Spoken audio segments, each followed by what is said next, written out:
Hello, I got back from my art course in St Ives yesterday and I'll show you what I was working on there in a later video. But today I realised it's Father's Day coming up soon and I wanted to put together a watercolour palette for my dad.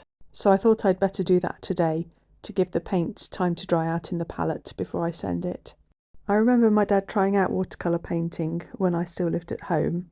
I'm not sure how good quality the materials that he was using were, but I thought possibly he might like trying it again and I could give him some of my materials. So anyway, I've got out all of my tube watercolour paints and an empty palette, and I'm going to put some colours together for him. This is the sheet that I made showing where all of my tube watercolours are in these containers.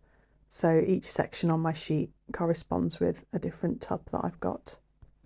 And I also have this set of Mijello Mission Gold single pigment paints, which I really like. I've got 18 wells in the palette that I'm going to send him, and so I'm just pulling out some colours that I think will make up a good mixing palette.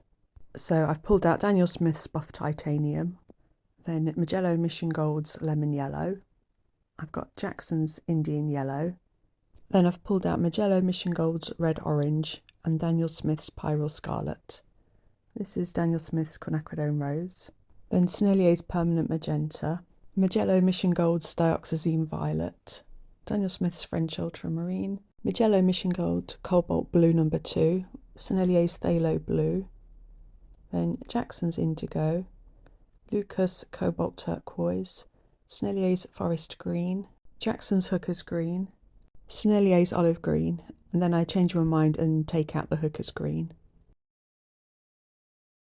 Then Sennelier's Burnt Sienna, which I then swap for Mijello Mission Gold's Burnt Sienna, Mijello Mission Gold's Van Dyke Brown, and then Daniel Smith's Payne's Grey.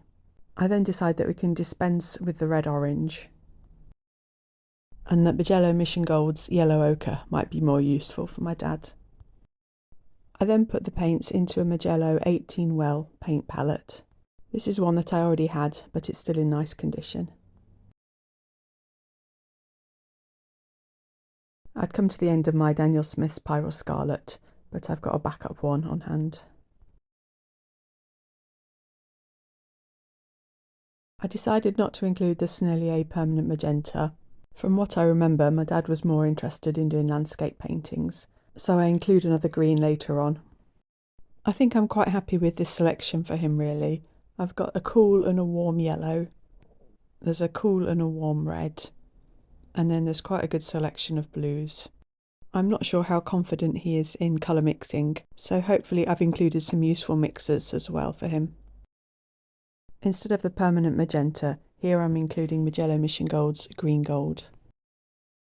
For a palette for myself, I'd probably include more granulating colours, but I've kept things quite straightforward for him. I then use the removable mixing tray from the palette as a template to cut out some watercolour paper. This will be for a colour chart, which will sit underneath the tray. I think one of the reasons that I don't really consider myself a proper artist is that much of my love is for the art materials themselves. So playing with art and craft materials in this way I find just as enjoyable as making art. I had a thoroughly lovely time doing this.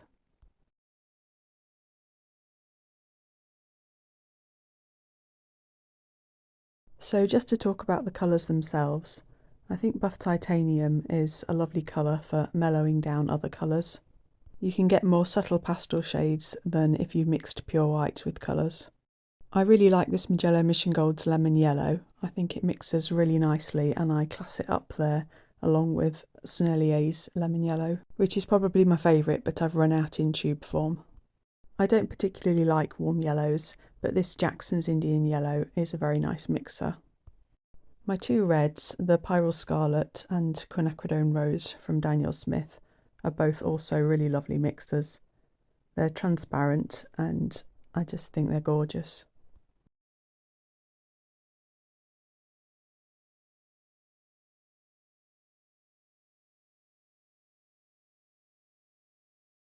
I mainly only use purple as a shadow colour in my paintings, and for that my favourite is Notturno from Gallo, but that's not a tube paint, so I've included this dioxazine violet in case my dad wants to make mixes with that.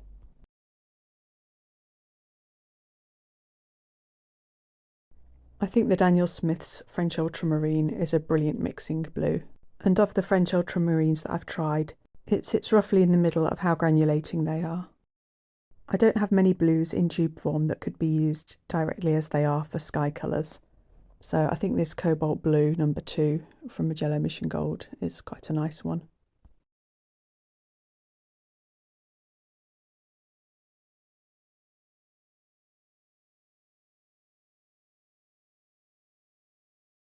I included this cooler Phthalocyanine Blue from Sennelier for a mixing blue. It'll be a good one for mixing brighter greens if they're needed. And I included this Indigo just to make it easier to mix some darker colours if my dad's not too used to mixing.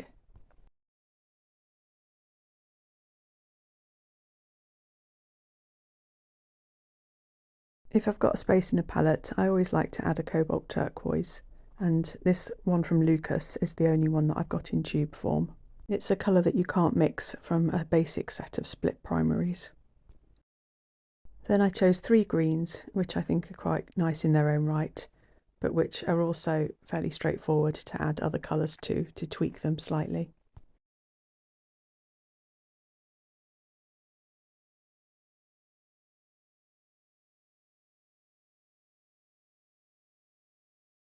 I included this green gold for kind of foliage highlights, but it looks much more orange or yellow ochre-y in this video for some reason. I don't tend to use yellow ochre too much myself. I kind of use quinacridone deep gold for all of my yellowy, orangey, ochre-y needs. But I've included it here along with 2 other browns, just to give my dad a kind of a standard brown range. So I've got a brown leaning more towards yellow, a brown leaning more towards red, and then the next brown leans more towards blue.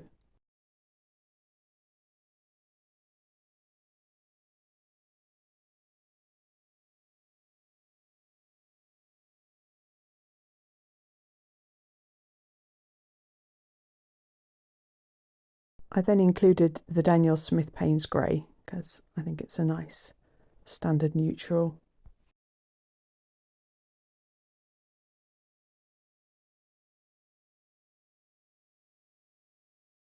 Once those dried, I popped the names on, and I didn't include pigment information because I'm not sure my dad's into all of that. And that's how the colour chart will sit underneath the clear mixing tray. I also thought I'd send my dad a little pad of hot pressed watercolour paper from Bao Hong and a travel brush.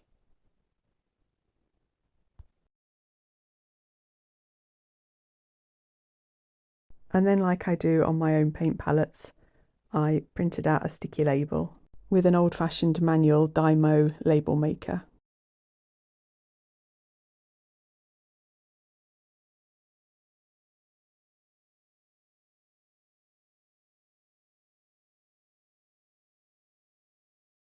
So I'll leave the palette open and let it dry out for a few days, and then send it to my dad in time for Father's Day. And hopefully he still fancies giving watercolour painting a go. I hope you enjoyed joining me while I put that together.